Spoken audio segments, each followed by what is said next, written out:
But the Eagles get something done yesterday that they needed to get done. Landon Dickerson signs his rookie deal with the Eagles just a day ahead of reporting to training camp. So that's a great sign for the Eagles.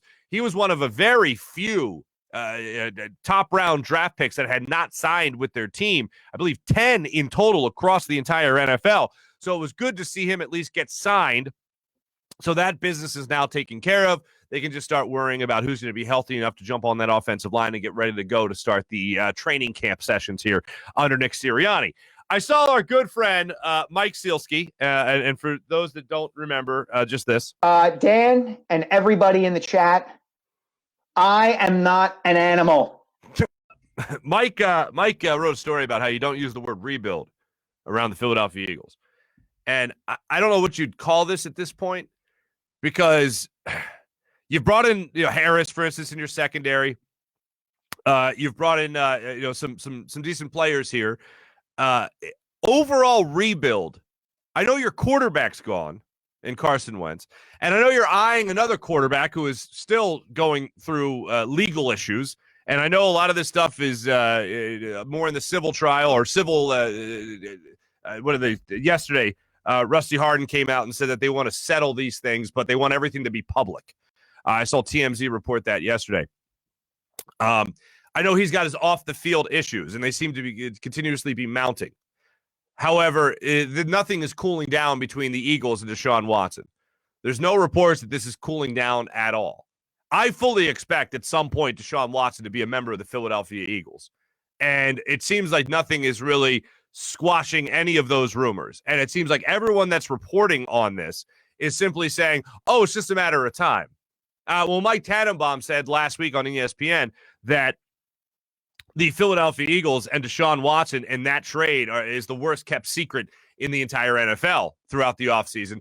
It kind of makes you know. And also the Eagles being willing to pay what the Houston Texans are reportedly asking, according to Chris Mortensen, which is a combination of 5 total players and picks. Starting players, starting caliber players, as well as high draft picks. 5.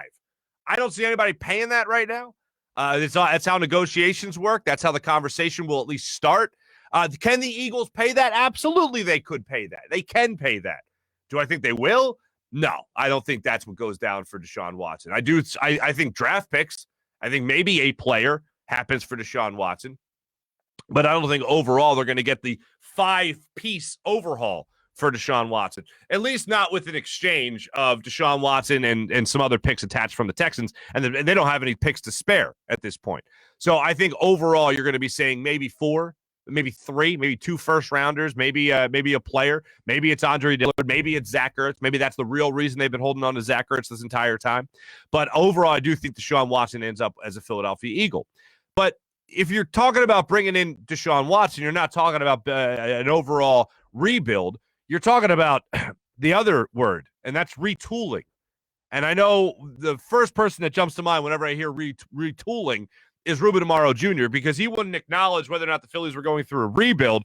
He'd always say, oh, it's not so much a rebuild, but a retooling. And that's kind of the pretentious way of saying rebuild. But when it comes to these players right now, I haven't seen an overall overhaul of the roster. It seems like it in some areas, secondary, offensive line, you brought in some depth, especially with draft picks from last year and this year. You've changed your quarterback with Jalen Hurts, at least for now. And either way, I think Jalen Hurts is going to be your starting quarterback week 1. But I think as the season goes on, I think that's where you'll see Deshaun Watson, after most likely a suspension from the league, start to get reps as your quarterback. And it's weird. I can't remember a time I was ever more sure of a trade where it's just been interest, reported interest. But with the way guys that really cover the Adam Schefter, Mike Tannenbaum, with the way guys really talk about this, it's as if it's just about to happen. The minute anything is settled, legally speaking, off the field for Deshaun Watson, it seems like there's going to be a deal in place for him to come to Philadelphia. There was another rumor out there, another report out there that the Patriots were kicking the tires on Deshaun Watson as well. But it seems like the Eagles are the team that would be able to give up the most and pay the heftiest price for Deshaun Watson. But right now, in terms of going back to retooling or rebuilding with the Eagles, it's weird. You bring in the new head coach, and that's probably the biggest, most drastic change you could look at, even more so than quarterback, because at least you walked off the field last year with Jalen Hurts as your starting quarterback. the biggest mystery, the biggest question mark in all of this is how good a coach is Nick Sirianni.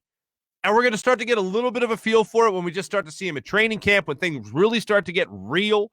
Right now with OTAs done, minicamp obviously way in the past, and now you're talking about training camp where all the players are going to be there tomorrow to get things underway with Nick Sirianni's first official training camp getting underway as the Eagles head coach. That's the biggest mystery in all of this. Even more so to Jalen Hurts, even more so than what you're going to do with your defensive scheme and all that with Jonathan Gannon.